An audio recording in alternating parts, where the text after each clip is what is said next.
Okay, welcome everyone to Democracy in Our Time.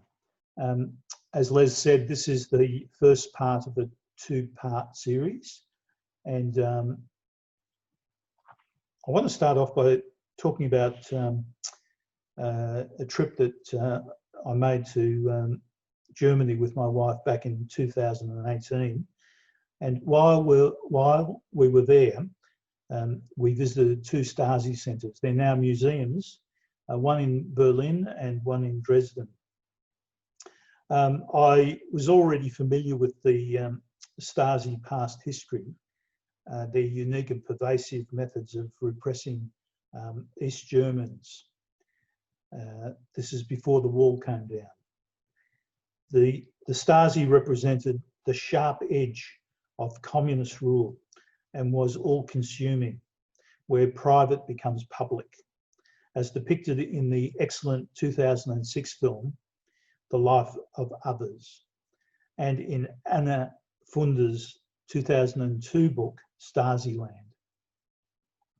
However, visiting the Stasi buildings and seeing firsthand their methods and tools of surveillance, visiting prisoner cells, and reading about their pervasive,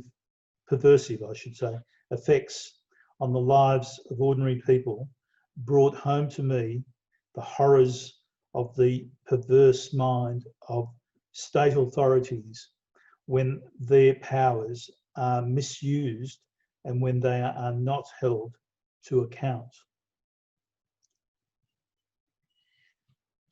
We see here the huge network in the map that you can see on screen.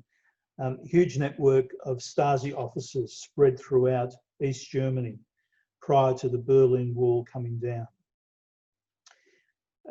In comparison, Hitler's and Stalin's use of agents and police to spy and control on their respective populations is relatively small compared to Honecker's Stasi, who had one agent for every 63 citizens. And as you can see, Hitler's ratio was 1 to 2,000 and Stalin's was 1 to 5,830. Can this ever happen again, where surveillance is easier to realise today with modern advanced technologies? When a state turns these insidious powers to use against its own citizens, we should all be concerned and worried. This is why, for me, ensuring that we continue to live in a stable and functional democracy is of overwhelming importance.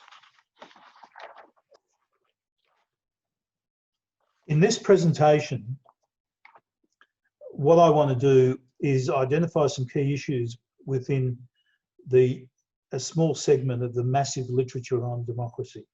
My primary objective is to introduce you to the issues that we can use to kickstart a conversation about the importance of the concept, and to continue this discussion next time with a more focused approach on popularism and digital technology and what those things mean for democracy. For some of you, issues that I raise here may already be familiar to you, but for others they may not. Either way, your input will be appreciated, and my role is simply to start the conversation. So what I'm going to do tonight is I'm going to talk about what is democracy, including a few historical developments. I'm going to talk about Madisonian democracy. That's within the American tradition.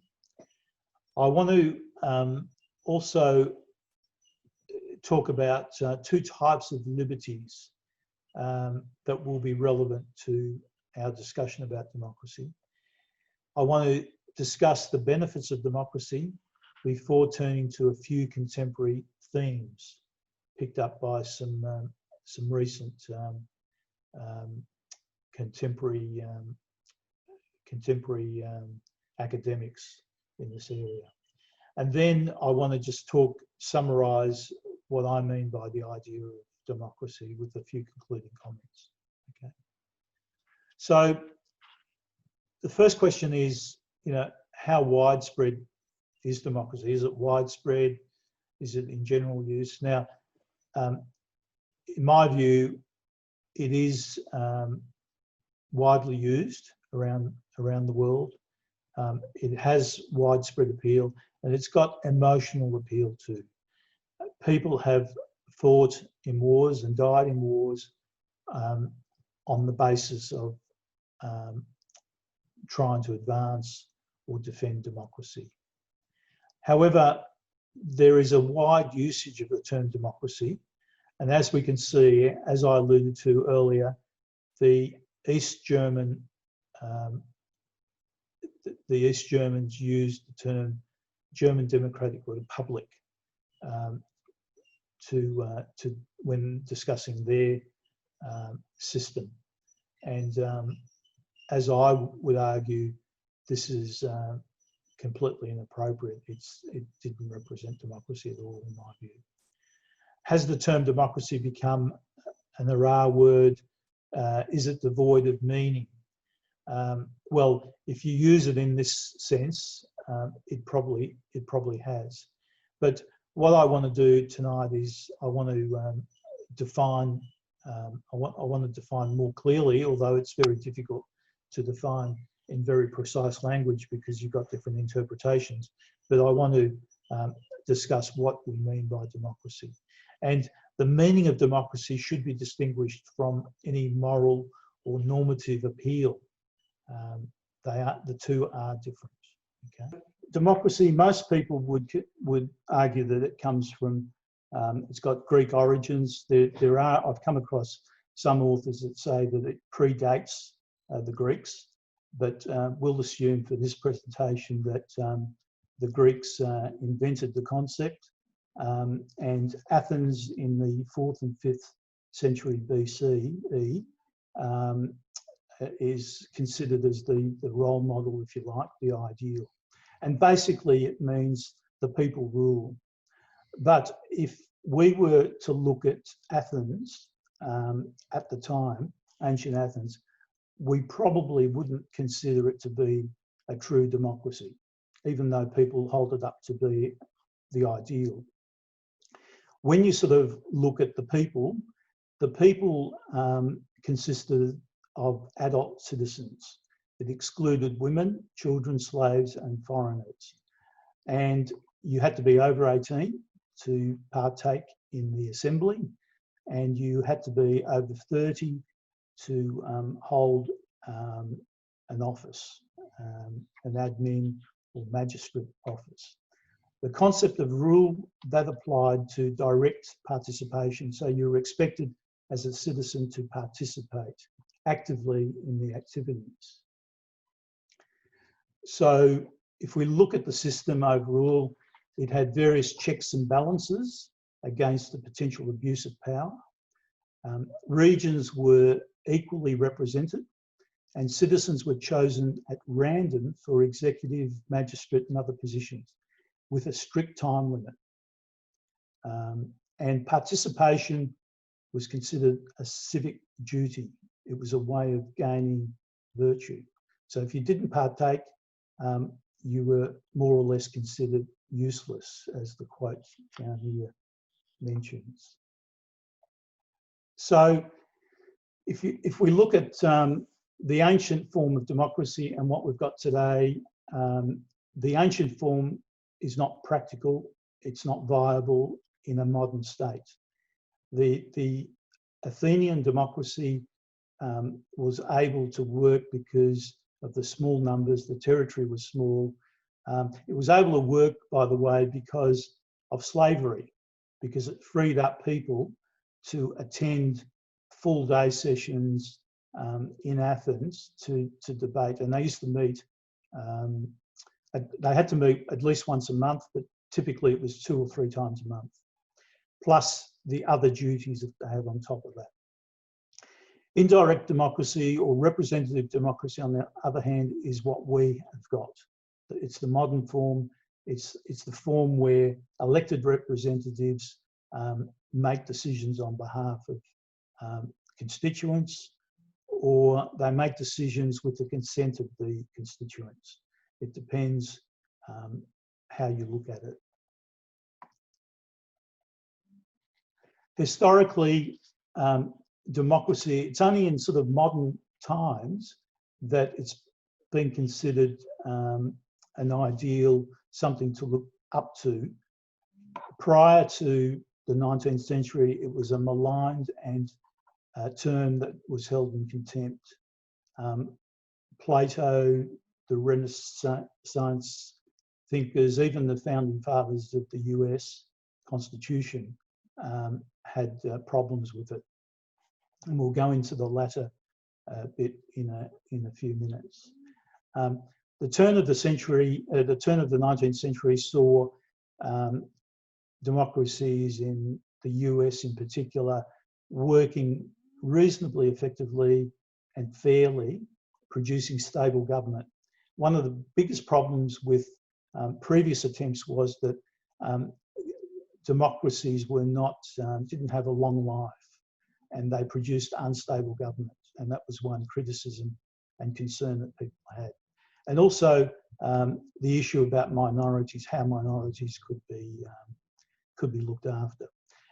Since then, as well, since the 19th century, the concept of citizenship has increased over time, and now essentially the term is associated with universal suffrage, where everyone's got the vote.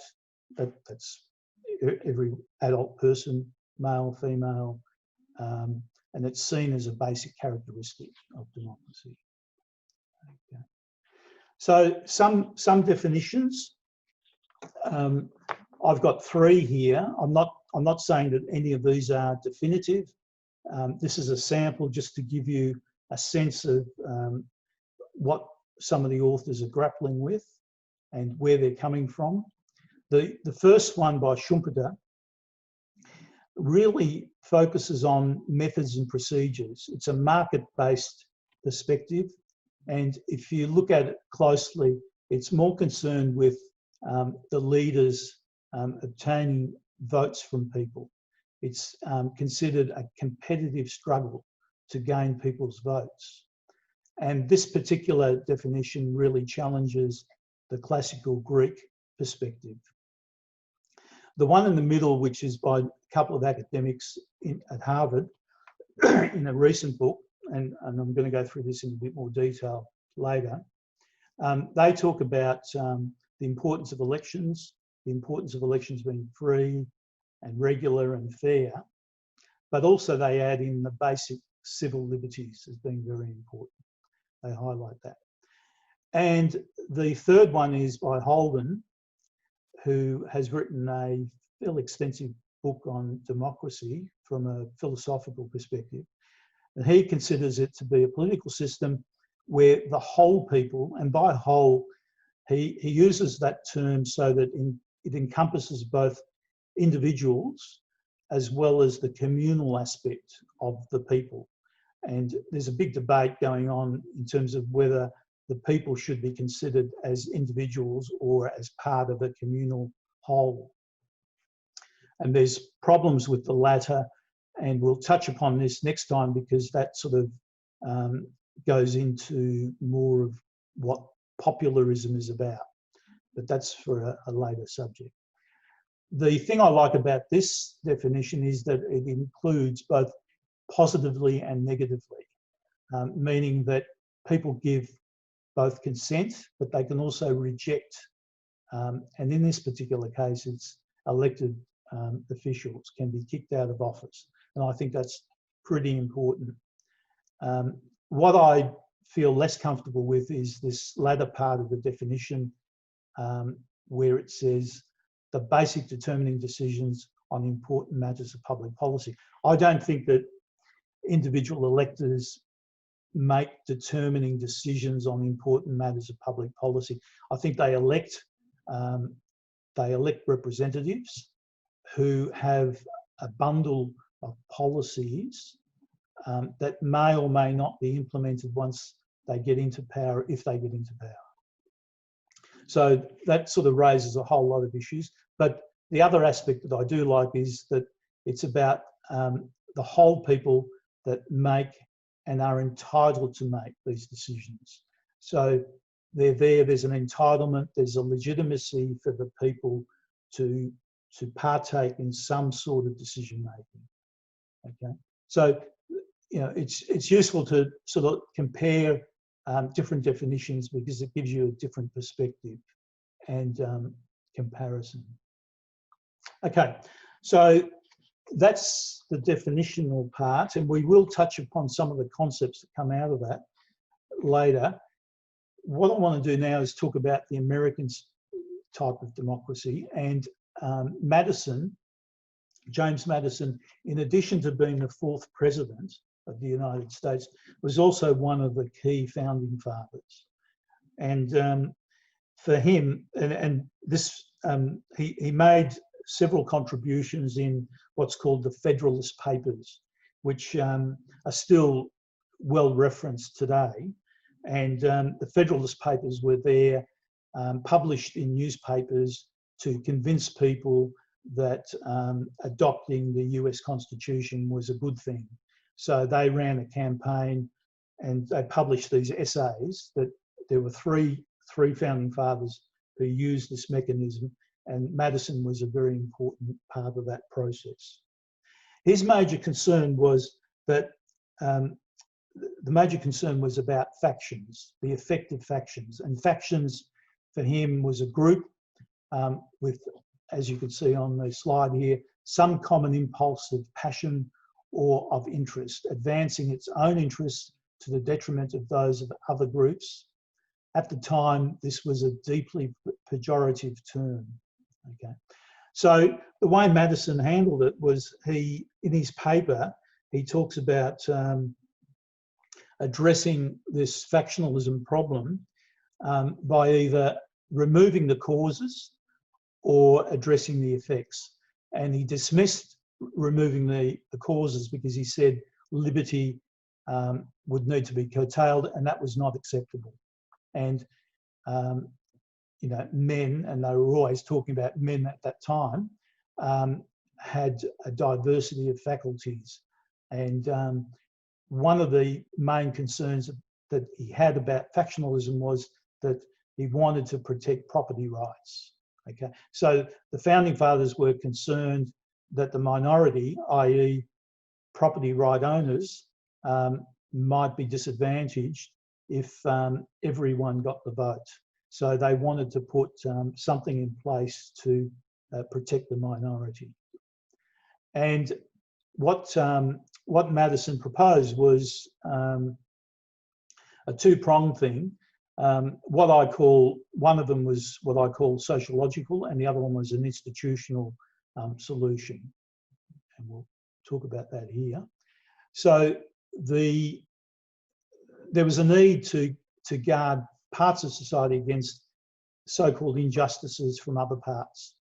And he referred to the multiplicity of interests that are impermanent and shifting. So basically he was saying, look, there's a multitude of interests out there and they could be held by the majority, but these interests are not, they're not fixed. They're moving, they're not permanent, they're shifting all the time. So the dangers of having a majority override a minority is probably not too significant, because you know what could be a majority now today around one issue may be different. They may be a minority later on a different issue.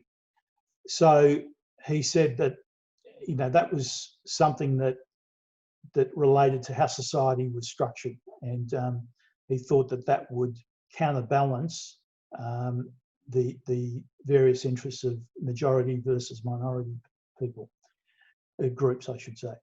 The other one which he proposed, the other aspect, was the institutional structural.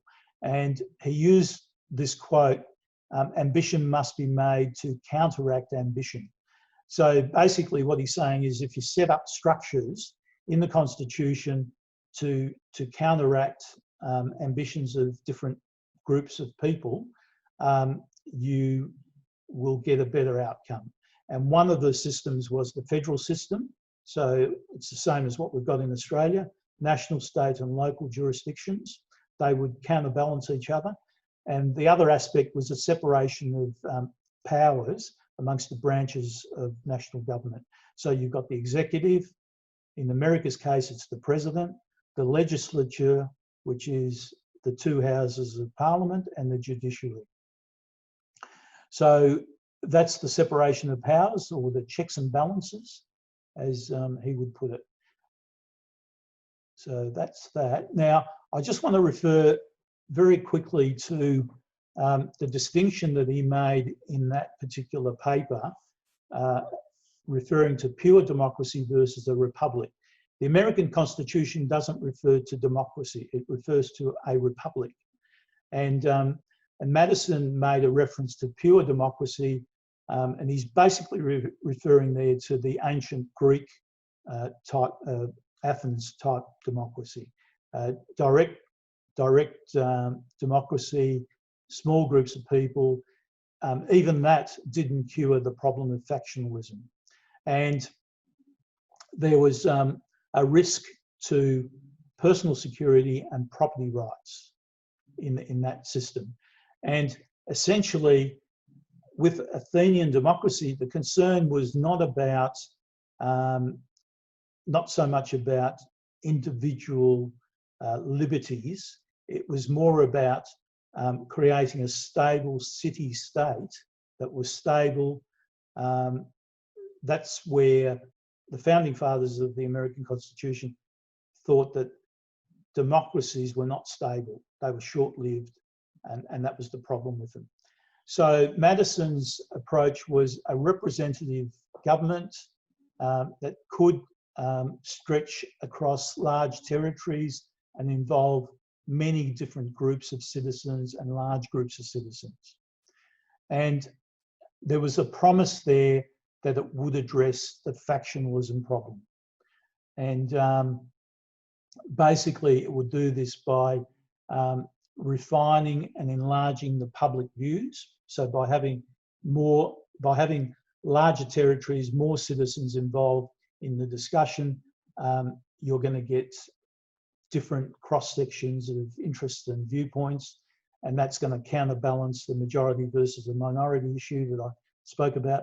Also, the chosen representatives were assumed to have some sort of greater wisdom, and they would rule in the general interest of the country. But in that, he also recognised that there was a possibility that elected representatives might betray the general interests of the people. But at the end of the day, he came down on the side of this Republican model is more favourable to public well-being than not having one. Okay, so that's the American hybrid. So essentially, the way I look at it is you've got pure democracy, which is the direct type of democracy, and republicanism, which is the representative style of democracy. And even today, you'll hear a lot of Americans talking about the republic and also about democracy, and they use it interchangeably. Okay, one political activist, he was a Swiss French political activist and writer, came from the Romanticism era, and he wrote he gave an influential speech, a lecture in 1816, and he drew the distinction between the liberty of the ancients and the liberty of the moderns. The liberty of the ancients was essentially the Greeks, with the Greek democracy approach, where public freedom worked in small city-states. There was an active and constant participation in collective discussion, collective power, and there was a concern for the state to be free. So to be free, you belong to a state that was free, and you had to guard against invasions and other people taking over the state. That was their principal concern. It wasn't about individual liberties as such. Whereas Constant refers to the liberty of the moderns as the individual rights of expression, association, religion, being subject to laws, not on an arbitrary basis, and exercising some influence over government. But at the end of the day, even though he contrasted the two, he came down on the side of both being important. Because basically he said, if you retreat into a life of where you just want to be left alone and you want to express whatever views you want to associate in whatever way you want. If you do that and you don't participate actively in the public forum, eventually the state will become coercive and your liberties maybe in the private sphere may be taken away. So essentially the paradox of modern life was you need to pay attention to what's going on in the public sphere, because if you don't, things are going to creep into the private stuff as well. So you need to be concerned with both. You can't just do one without the other. Okay. Another influential writer was Isaac Berlin in the 1950s. Berlin was a professor at Oxford, a political professor or political philosophy professor. And he came up with the two concepts of negative and positive liberty. And essentially, negative liberty is what we probably most associate with when we talk about liberty or freedom. And it's the liberty from something. We don't want to be interfered with. In terms of the state, we want the state to have limitations, few restrictions on the individual. Whereas positive freedom is more about self-mastery, self-realization, being able to do things.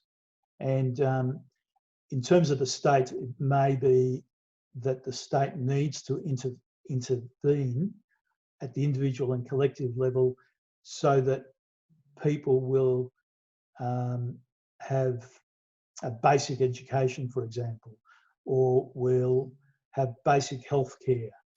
And without that, you don't necessarily have negative liberty. Negative liberty may not be as important if you don't have some of the basic things that a society can provide to you.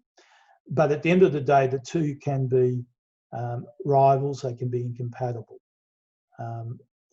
And one example that I've got there that I'll quickly go through, if I want to buy a house in Melbourne, there's no restrictions here for me to buy a house.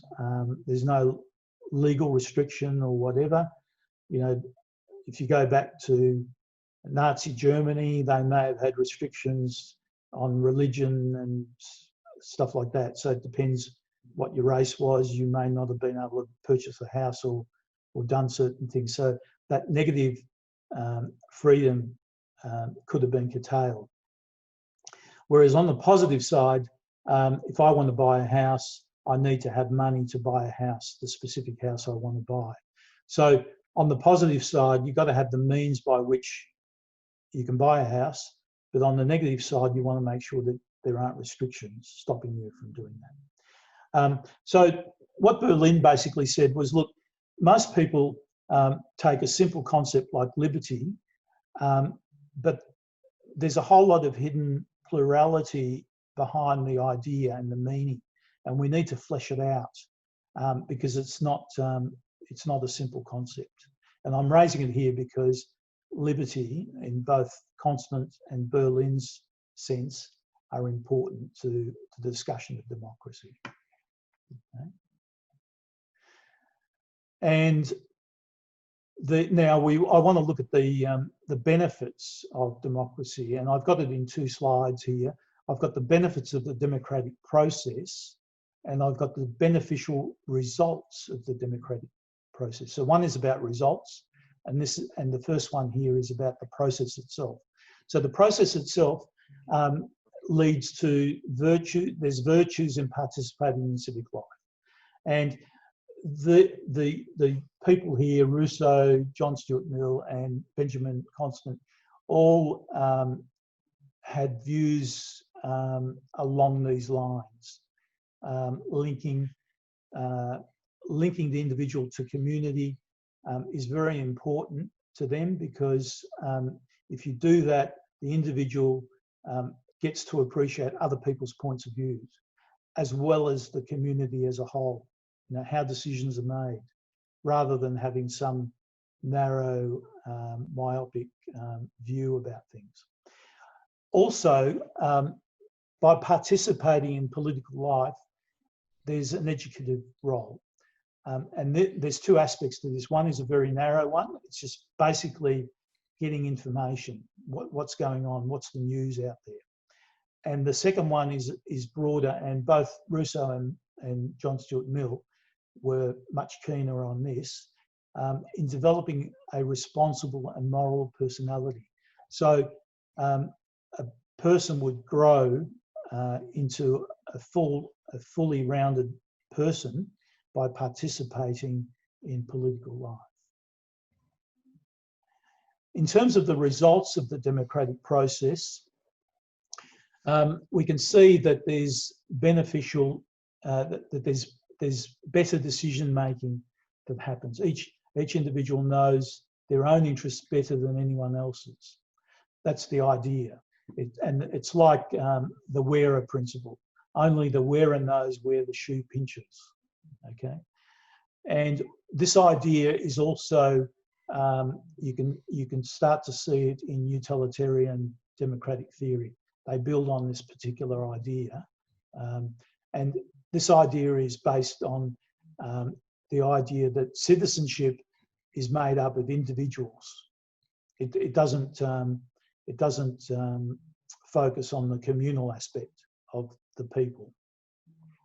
Another benefit is safeguarding against corruption and sinister interests. So the premise here is that citizens will be endangered if power is left unfettered. So the old adage, power tends to corrupt, absolute power corrupts absolutely. That's what's behind that idea. And finally, and these aren't the only benefits, but these are the main ones that I have fleshed out. Minimising conflict, the opportunity to debate, to associate, to be able to persuade someone else towards your own point of view, that tends to minimise conflict, and particularly violent conflict. So that's important. From my background in, from organisations and negotiations, what you want to do is you want to involve people. When you've got options, you want to involve them in problem solving, because if they've had an input into that problem solving process, you're more likely to get a better outcome, and you're also more likely to get an outcome that is implementable. So if everyone's had a part to play in it, they're going to own it more. And that's the concept behind this. And finally, there's also what's important in democratic processes. It's not just democratic processes, but particularly democratic process is the electoral process, where you can have peaceful transfer of power. Okay, and that's important as well. All right, I'm going to stop there. How we going to do now is I'm going to turn to, I had more than 2 books, but I just found the presentation getting too long. So I've reduced it. There's two sets of authors that I want to touch upon briefly. One is A.C. Grayling, that most of you would probably be familiar with. He's a British philosopher. And the other 2 here are, and I always have trouble saying their names, Levitsky and Zimplatt, both from Harvard University. Stephen, the first author, they're both from politics, government background, both professors. And Stephen specialises in Latin American countries, and Daniel specialises in Western European countries. And what they've done is they've come together to write this book, How Democracies Dies, because they've seen a lot of democracies come and go in their respective fields. And they got very concerned when Trump came to office, and they decided to take their experience and knowledge in those two spheres and look to see how it applied to the US. So it's a very interesting book, easy to read. I would recommend it. And also AC Grayling, easy to read as well. And AC Grayling was also moved by Trump coming to office, and also the Brexit debate and issue. And, both sets of authors basically are concerned with the way democracy's heading. And you can tell that from the title of the two works. Now, there's a whole lot of other works that have recently been published with variants to these themes, but all concerned with democracy and concerned about democracy coming unstuck. But let me just focus on these two. So Grayling, he basically, this slide, if you were to take what Madison was talking about in his democracy or republicanism, it's very similar to what Grayling's saying here. So Grayling's saying, look, there's a tension between achieving democracy. He's talking about unqualified democracy or ancient type of democracy, and ensuring sound and stable government. He calls that the dilemma of democracy, to have democracy plus sound and stable government. And he's basically saying the resolution, as with Madison, is with republicanism or representative democracy. People are the ultimate source of political legitimacy. It doesn't come from above or somewhere else, it comes from the people. And there's an agreed and recognised process for electing the legislature and the government or the executive, and the majority will endorse the government, as well as being able to dismiss them. And there are structures and institutions in place that restrain people in office. So it's almost word for word what Madison would have told us about when he's talking about republicanism in the US. So according to Grayling, democracies in both the US and the UK are in need of rescuing. And he cites Brexit and Trumpism as symptoms. The checks and balances are not working very well. And according to him, sound government is not just about stability, it's about justice, it's about enabling, considering, having an inclusive government. Okay, so it's not just about a minority or a majority, it's trying to bring people together, which I think Brexit and Trump have acted in the opposite directions. Grayling also makes a series of recommendations, and he's saying these could be, I'm not sure if he uses the word easily, but I don't think they're very easily achieved.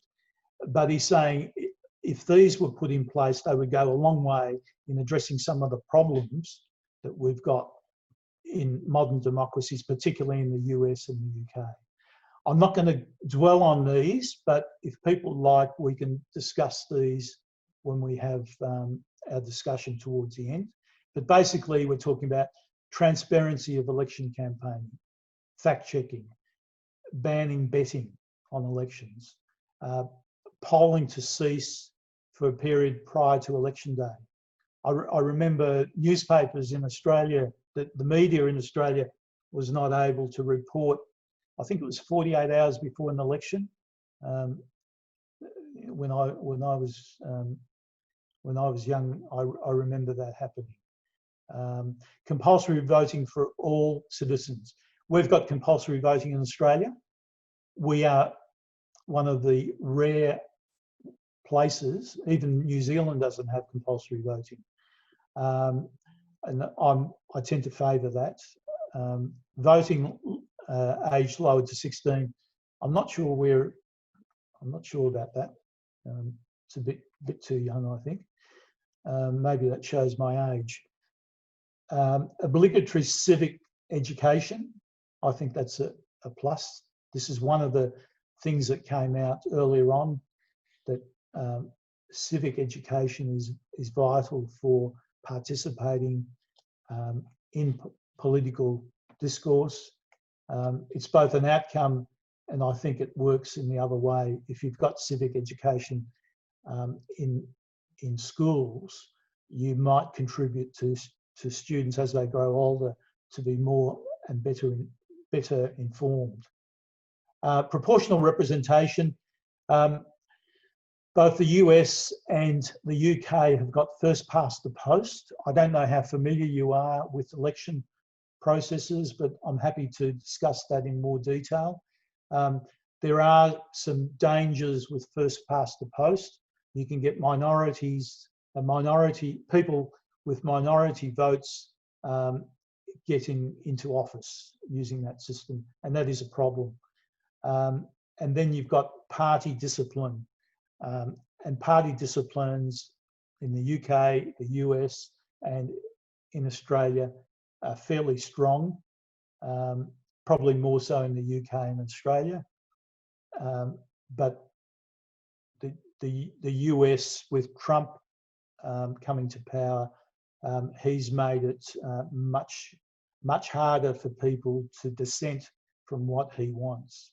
So that is a big problem as well. So, like I said, I won't dwell on these for now, but if people want me to elaborate or you want to have a discussion about it, we can come back to this. Okay, the other two authors, I'll call them Stephen and Daniel because that's easier to say. They have studied authoritarian behaviour, and they've come up with 4 indicators. And I won't go through the details here because you can read about these at your own leisure. These slides, by the way, are available after this presentation. The first one is rejection of democratic rules of the game, denial of legitimacy of political opponents, tolerance or encouragement of violence, steadiness to curtail civil liberties of opponents, including the media. If you look through these, and if you followed closely what's been happening during Trump's 3 and a bit years in office, you could arguably say that Trump has been involved in all of these. People may dispute it, but I think there is evidence there that you can draw examples of where these things have been crossed or almost crossed, these lines. Okay, what these 2 authors say, ask a question, is democracy in the US in danger? What they point out is that democracies have tended to break down from within, not from military intervention from outside since the end of the Cold War. Paradoxically, authoritarians use the institutions of democracy to gradually and subtly take over and then eventually kill the system. And you've got plenty of examples. They give lots and lots of examples in their book, starting with Hitler back in the 1930s. He came through the ranks, and I think Mussolini as well. They both came through the ranks of a democratic process. There was quite a bit of thuggery going on in the background as well, but they used the democratic process to gain legitimacy. But more recently, Latin America And even in European countries, you see this happening, you know, in Hungary, in the Philippines, in Turkey.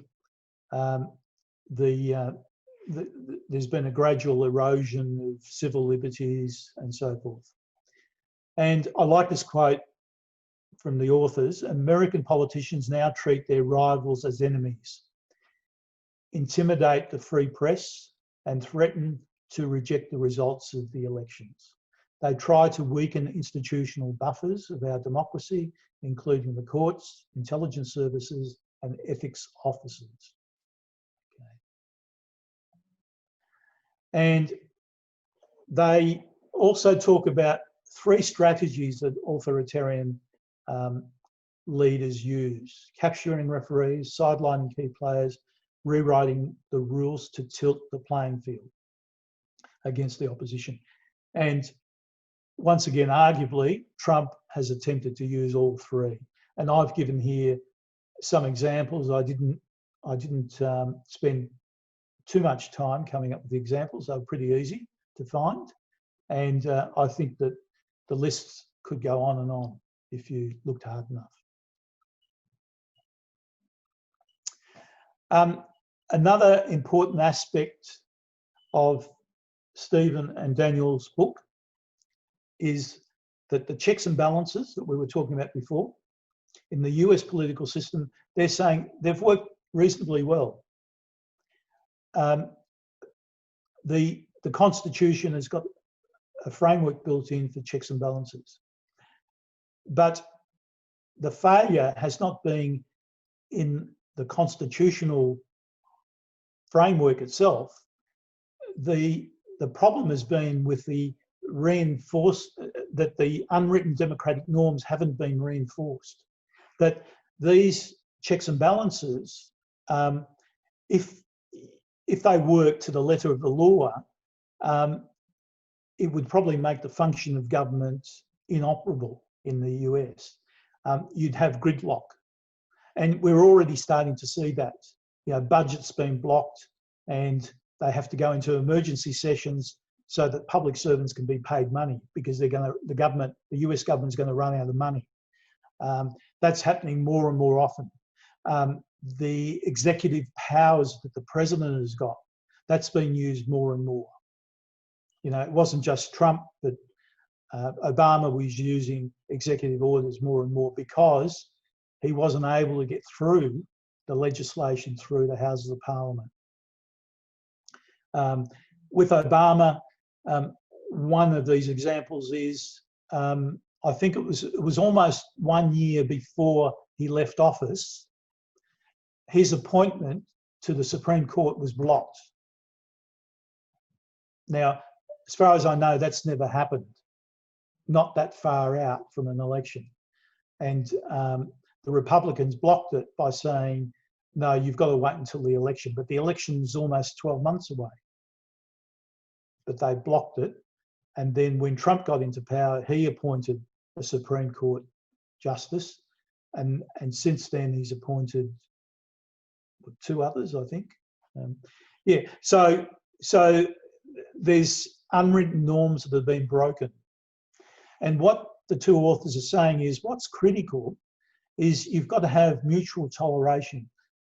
The opposing parties have to accept that the other rival is legitimate. And Trump was there during the election campaign saying that Hillary Clinton should be locked up. And there's a bit of that going the other way now, but not as much. But you know, there needs to be recognition that your opposition, this is a democracy. In democracies, we have oppositions. They are legitimate. And forbearance. Politicians exercise restraint in the use of institutional prerogatives and rights. So this goes to the issue of, you know, the executive orders that I was talking about and the appointment of Supreme Court justices. By the way, the appointment of the Supreme Court justices, just as in Australia, the appointment of the High Court justices is vital because the highest court of the land usually makes very, very important decisions that go to interpretation of laws and how those laws are applied. And they can't be appealed. And that can change the balance of power, if you like. It's certainly, you know, if you look at the history of Australian politics, it's certainly changed the whole landscape in Australia. Whereas during Federation, the federal government had very little power, for example. They didn't raise much income, for example. Funds were not raised essentially by the federal government. It was raised by the states. And since then, it's almost been spun around, and the federal government is the predominant government in Australia, and the states have got reduced powers. And that's simply happened over time with the reinterpretation of the Constitution. The Constitution hasn't changed. We've had referenda that not many have got through. The Constitution hasn't changed, but the interpretation of the Constitution has. And it's the same in America. The way the Supreme Court interprets the Constitution and other legislation is critical. And if you've got the numbers stacked in your favour, and that's what Trump is doing, that can have a significant effect on outcomes. And then I think finally, what Stephen and Daniel talk about is that America is deeply divided. And in one place, they talk about an existential threat. And remember, this was written in 2018, but they're saying particularly the issue of race is a very important one. And the historical backdrop there is the Civil War.